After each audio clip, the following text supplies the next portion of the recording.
At 76, King Charles in tears after William and Anne's demand to cut all ties to Camilla's family. In recent days, an unprecedented scene has stunned Britain and the world. At 76, King Charles was seen in tears during a private meeting with the two people closest to him, Prince William and Princess Anne. According to multiple sources, this gathering was not a routine family discussion.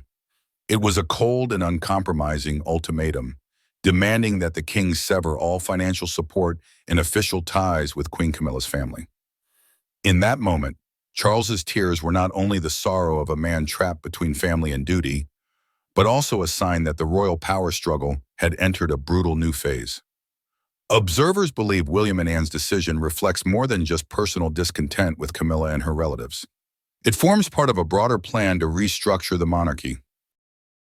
After years of upheaval, from the passing of Queen Elizabeth II to the crises surrounding Prince Harry and Meghan, the British royal family faces mounting pressure to streamline, restore transparency, and rebuild public trust. Within this picture, Camilla's family appears less an asset than a liability. Whispers of meddling, privilege-taking, and even accusations of appropriating heritage have steadily eroded their standing, turning them into a source of controversy. But if this were only about restructuring, it would not have cut so deeply into the king's heart. What wounded Charles most was the fact that William and Anne stood united in making this severe demand. One is the heir to the throne, the symbol of the future, the other his only daughter, a symbol of loyalty to tradition. When both spoke with one voice, it was nothing less than a silent rejection of Camilla and her family. It left a deep fracture within the royal household, where affection, honor, and power are entangled in ways almost impossible to untangle. The pressing question now is, why did William and Anne choose such a drastic move at a time when Charles most needs unity? Is this a direct blow to Camilla's credibility, or a warning that the throne can only endure if built on transparency and untainted legacy? More importantly, which path will Charles choose? To protect the wife who has stood by him for decades, or to heed the voices of his son and sister to safeguard the monarchy's survival? His tears may well be the signal that, whatever path he takes, the British throne is bracing for an unprecedented shock. Just days after the tearful confrontation between King Charles, Prince William, and Princess Anne, Buckingham Palace released a brief but weighty statement. In an official communiqué, the palace confirmed that restructuring the royal trust was part of a strategy to ensure the monarchy's long-term integrity. The language was carefully chosen, cold, and stripped of emotion. Yet beneath it lay a decisive message. This was not merely a financial adjustment, but a clear step toward cutting away what was seen as excessive or contentious within the royal apparatus. What caught the eye of observers was not what was written, but what was left unsaid. Throughout the entire statement, there was no mention of Laura Lopes or Tom Parker Bowles, Queen Camilla's two children. That silence spoke louder than any confirmation. In royal tradition, when names are omitted from a communiqué, it signals they are firmly outside the circle of privilege, absent from the monarchy's long-term vision. For those who believe Camilla might skillfully weave her children into the royal fabric, this omission was nothing short of a crushing blow. The exclusion of Laura and Tom cannot be dismissed as an administrative oversight. Buckingham Palace is renowned for its precision in public statements.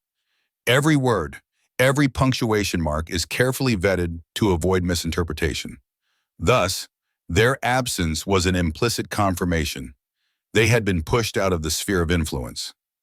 The message was unambiguous. The legacy of Queen Elizabeth II and the monarchy's image in the eyes of the public will not be diluted by those outside the direct Windsor bloodline.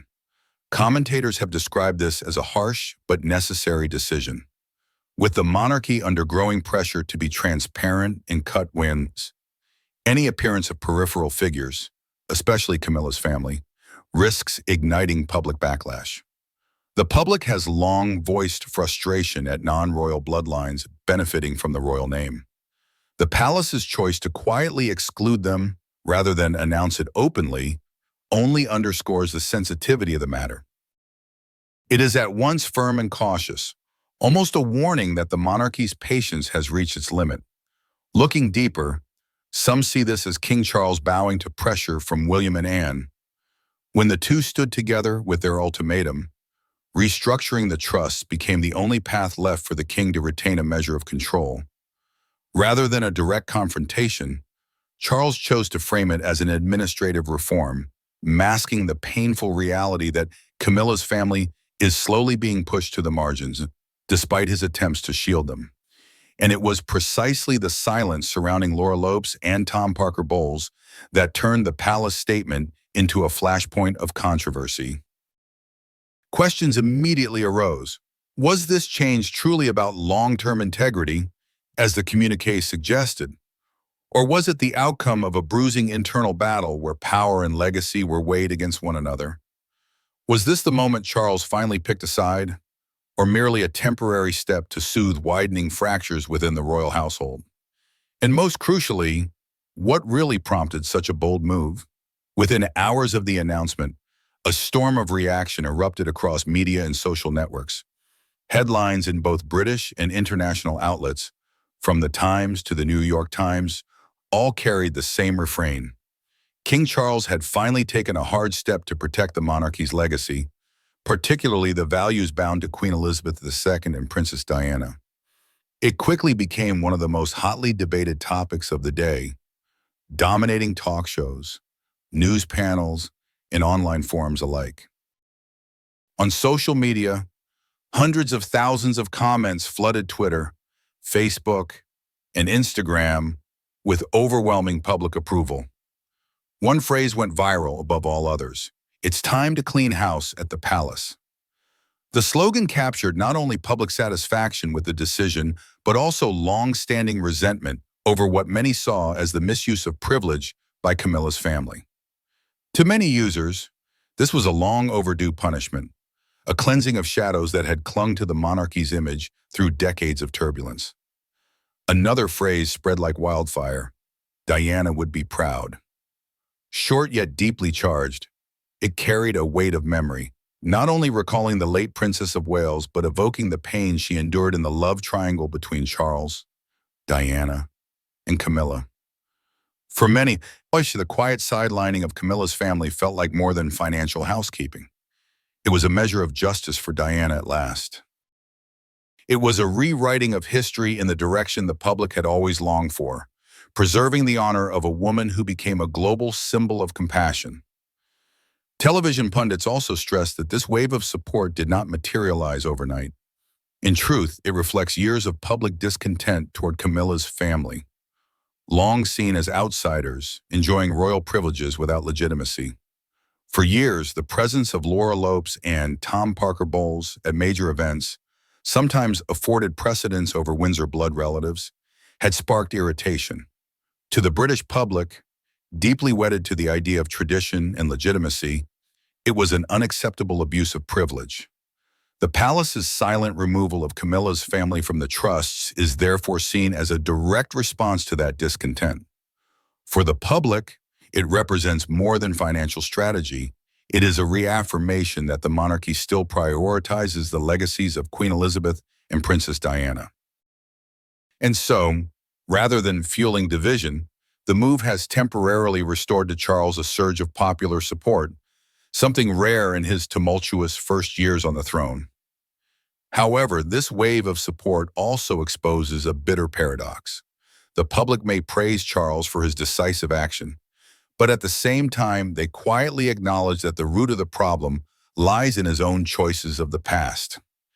And now, and his headlines echo with the sentiment, "Diana would be proud." Is that not also a reminder that the late princess's shadow still looms over the British throne, perhaps even more powerfully than any effort Camilla has ever made to win acceptance? Inside the royal family, discontent over Camilla gradually ushering her two children, Laura Lopes and Tom Parker Bowles, into royal life has simmered for years. At first, it was tolerated as an inevitable compromise, a step meant to soften Camilla's image as she stepped into the role of queen. Yet over time, What began as limited appearances at family functions slowly evolved into a conspicuous presence at state occasions. For many members of the Windsor clan, this was not merely a matter of family dynamics. It was a threat to the very essence of royal tradition, a tradition built on direct bloodline and the strict legitimacy of the crown. In private conversations, several royal advisors have voiced concern that Laura and Tom's increasingly prominent seating at major events, at times even placed on par with blood relatives of the Windsors, set a dangerous precedent. It blurred the fragile line between private family and royal family, a line already under strain since the day Camilla entered the palace. Particularly troubling was the way their images began to flood the press, prompting the public to ask, what exactly is their role in the monarchy's structure? And more importantly, was this part of a deliberate strategy to secure Camilla's position, not only for herself but for her children and grandchildren? Prince William, as heir to the throne, is said to be increasingly unsettled by the long-term implications. To him, Laura and Tom's rising visibility does more than complicate the royal family's public image. It encroaches directly on the legacy of his mother, Princess Diana. In William's eyes, the monarchy cannot allow an outsider family to claim the spotlight that rightfully belongs to Diana and her legitimate heirs. Every time the press juxtaposes Laura and Tom against William and Harry, it is not merely a question of optics. It is a personal wound, as if Diana's memory were being overshadowed by names that never belonged to Windsor blood. The tension has been most apparent during events commemorating Diana.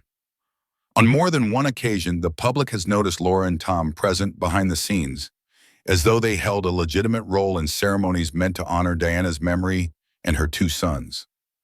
William, usually restrained in temperament, rarely lets his frustration show, but those close to him reveal he has privately voiced displeasure, not only to advisors, but even to his father, King Charles. Behind it all lies an undeniable truth. Integrating Laura and Tom into royal life is not merely sharing the stage, it is symbolic. It raises the question of where the boundaries of royal tradition truly lie, and who has the right to claim those sacred privileges. For William, every step forward taken by Laura and Tom is another crack in the wall protecting Diana's legacy, a reminder that Camilla and her family have never truly loosened their grip on the throne, and in fact weigh more heavily than ever on his path to succession. Will this discontent remain as whispers in palace corridors, or will it erupt into open confrontation between William, the guardian of Diana's legacy, and Camilla, determined to cement her family's place in royal history? From private gatherings within the royal family to high-profile national ceremonies, Camilla's imprint on slowly embedding Laura Lopes and Tom Parker Bowles into royal life has become too deliberate to dismiss as coincidence. At every turn, she has orchestrated their presence with a subtle precision, leaving both the public and the royal household with the impression that Laura and Tom naturally belong within the realm of power, as if they had always been an integral part of the palace's structure. But on closer inspection, it is clear this is not mere family integration, but a calculated strategy, a long-term plan by Camilla to ensure her children are not sidelined, but firmly woven into the royal legacy. Laura, once a discreet figure working quietly as an art curator, has begun appearing more frequently at high-ranking events where she had never before been seen. From royal family anniversaries and Buckingham Palace charity galas to grand ceremonies tied to Britain's ancient traditions, Laura is now consistently seated within the honorary sections. Her presence is not just accompanying her mother, it is staged for the public and press to see her as a familiar figure, sometimes even photographed alongside senior royals. Through this steady repetition, a psychological effect takes hold. Little by little, the public begins to accept Laura's presence as something natural. Tom Parker Bowles, by contrast, may not appear frequently on the public stage, yet he enjoys privileges that have raised more than a few eyebrows. He has access to areas long regarded as off-limits to outsiders, such as private meeting rooms or sections reserved exclusively for senior royals. Some sources have even suggested that Tom has on several occasions been present during strategic palace discussions. Under the pretext of advising on communications and cuisine, his professional field. But what has captured public attention is not the justification, but the fact itself. Tom, who holds no official role within the monarchy, is nevertheless able to cross thresholds reserved only for those born into Windsor blood. When these two pieces are put together, Laura with her growing public visibility and Tom with his discreet access, a clear picture begins to emerge. Camilla has been quietly laying the groundwork for a secure position for her children. She understands that in a closed system like the British monarchy, familiarity is power. The more frequently Laura and Tom appear, the more relationships they build within the family, the harder it becomes to remove them from the orbit of royal influence. This cannot help but unsettle William and other senior royals. On the surface, the presence of Laura and Tom may be framed as family unity, but beneath that lies a deeper risk. If the public grows accustomed to seeing them at royal events, might they one day be perceived as spiritual heirs alongside true princes and princesses? For William, this is unthinkable, not only for the sake of Diana's legacy, but also for the purity and legitimacy of the Windsor throne. Observers have also pointed out the striking similarities between Camilla's current strategy for her children and the way she once cemented her own role beside Charles. What began as faint, careful appearances slowly gave way to more frequent outings, then to shared spotlight moments, until finally her position became undeniable. Now, it seems, she is applying the very same playbook to Laura and Tom, step by step, quietly but with unshakable determination. What is particularly striking is that while many within the royal family maintain silence to avoid open conflict, the public has grown increasingly sensitive to these shifts. Photographs of Laura at high-level events are frequently met with sharp remarks. Why is she there? Or, this is not Diana's legacy. Such reactions reflect a long-standing frustration that the roles meant for Diana and her sons are being diluted by names with no royal bloodline. The question is no longer whether Camilla is deliberately inserting her children into royal life, but rather how far will this strategy go? And as Laura and Tom's presence becomes harder to ignore, can the monarchy maintain its sacred boundaries? Or will it face yet another crisis of legitimacy? One reminiscent of the turmoil that engulfed the institution when Camilla first entered the palace. In recent days, the atmosphere inside Buckingham Palace has been described as stifling, marked by tense private meetings between senior members of the family. At the center of these discussions is Prince William, who is no longer as restrained as he once was. In one private exchange, William is said to have confronted King Charles directly, expressing in no uncertain terms his objection to the gradual integration of Camilla's family, particularly Laura Lopes and Tom Parker Bowles, into royal functions. No longer hinting obliquely, William put into words what the public has long whispered. The growing prominence of Laura and Tom threatens to overshadow the traditional identity of the monarchy and cuts deep into an unhealed wound, the shadow of Princess Diana. During the conversation, William reportedly grew visibly emotional when speaking of his mother. He hinted that if Diana were alive, she would never have accepted a reality in which Camilla's family stood on equal footing with the legitimate heirs. Diana had fought to secure her son's rightful place within the monarchy, and now William feels that burden has fallen squarely on his shoulders. His words, "Mother would never have agreed," are said to have cast such a heavy silence over the room that the conversation could barely continue. For King Charles, this was more than a debate about roles or protocol. Behind every one of William's words lay a direct challenge to the personal choices he has made throughout his life. Camilla is not only his current wife, but the love he steadfastly defended in the face of decades of public opposition. And so, when William confronted him openly, Charles was forced into an agonizing dilemma. On one side, his love and loyalty to Camilla; on the other, his duty as sovereign to safeguard the purity and legacy of the monarchy itself. The tension did not come from words alone, but from the heavy silence that stretched between father and son, At times, silence can cut sharper than argument. William fixed his gaze on Charles, waiting for a decisive answer, while Charles lowered his eyes, trapped between two worlds. On one side, his heart; on the other, the crown upon his head. Those present described the scene as a historic confrontation, a moment when the distance between king and heir seemed wider than ever before. The fallout from these encounters has been a widening fracture in their relationship. William, already burdened with the responsibility of preparing for his future role, now faces the prospect that the legacy he strives to protect could be diluted by a family history riddled with controversy. Charles, though still yearning for harmony, can no longer deny that his personal choices are pushing the monarchy toward an identity crisis. The public, upon hearing these accounts, instantly evoked the image of Princess Diana, the woman once cast aside so that Camilla could step into the center.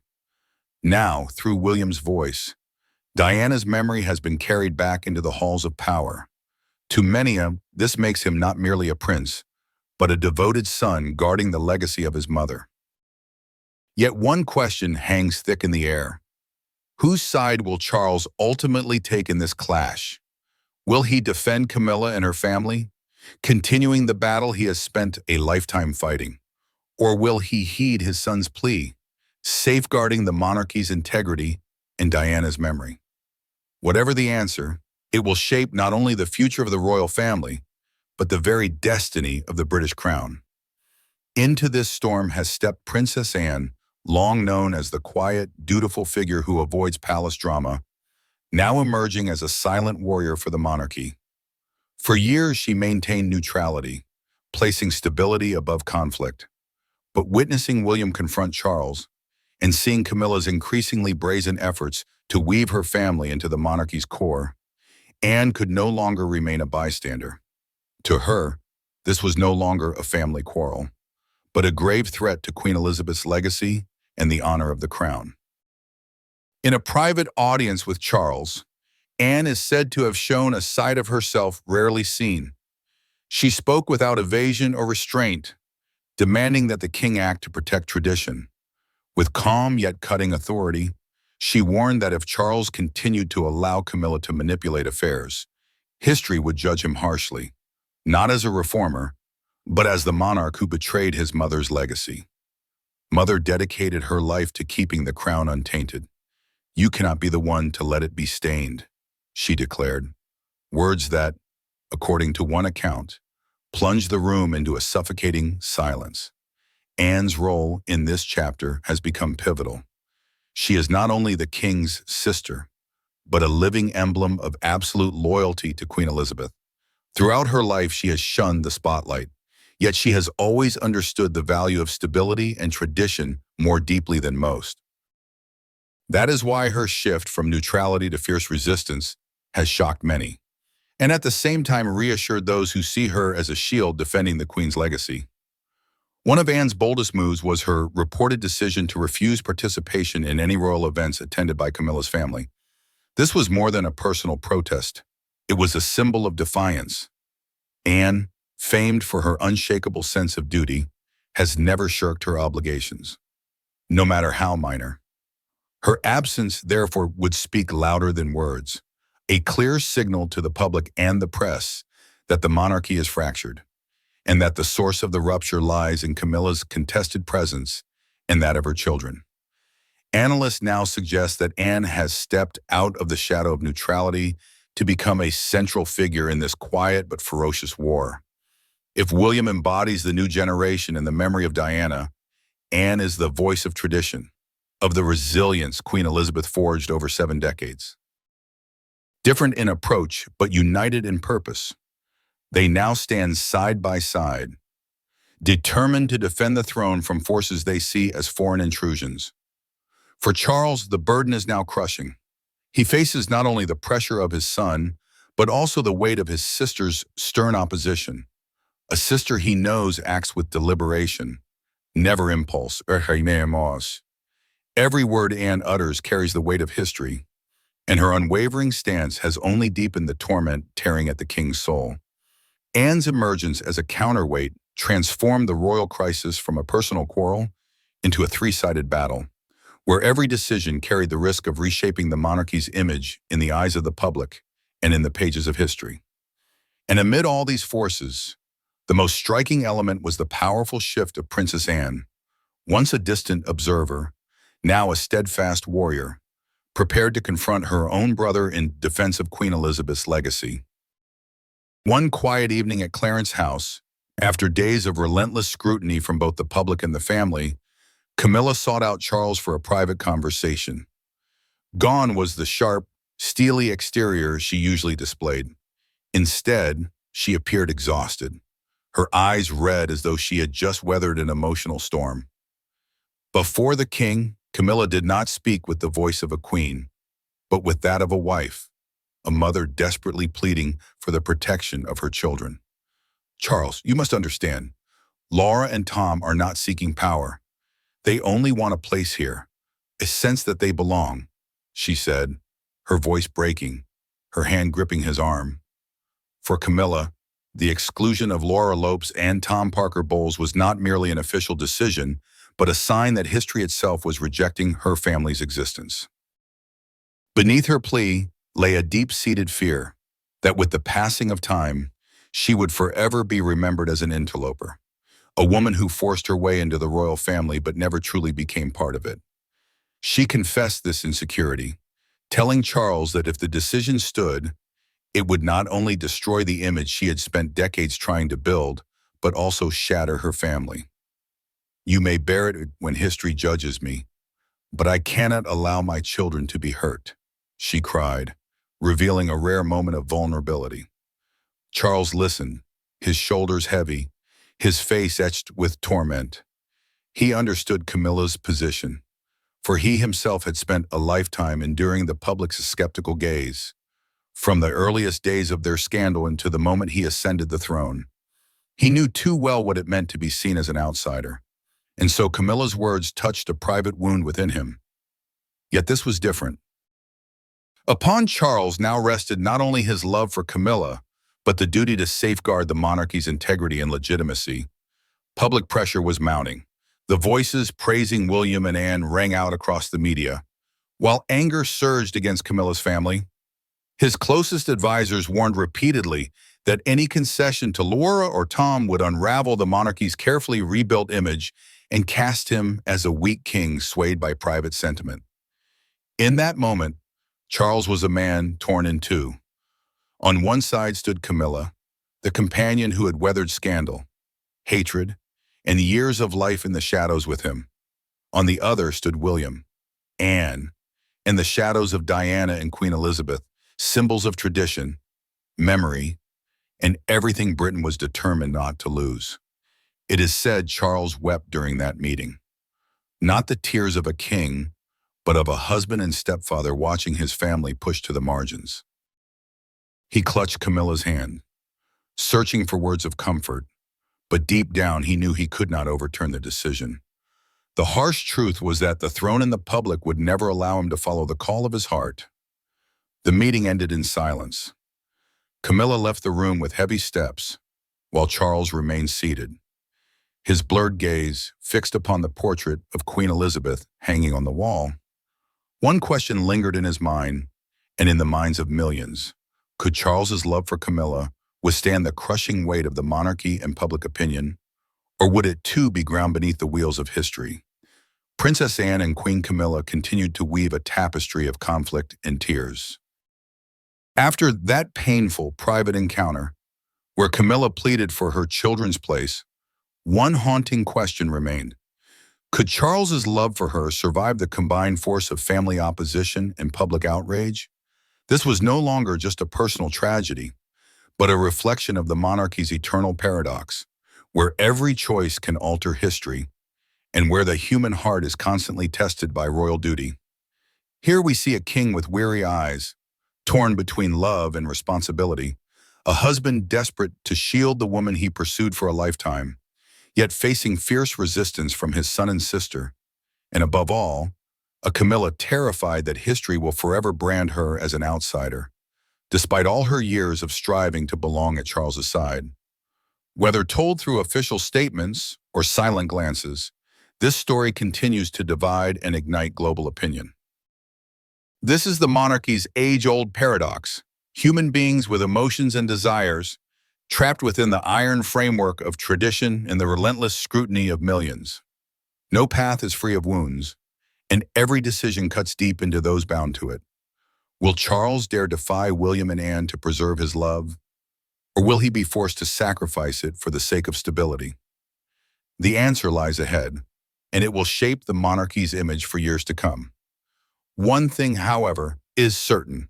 This story is far from over, and it will continue to shake the world for a long time yet. And you, what do you think? Can love truly survive such pressure and prejudice? Share your thoughts in the comments below. Don't forget to subscribe and ring the notification bell so we can keep uncovering the untold truths of the British royal family. Because behind the dazzling facade, there are always stories that leave the world breathless.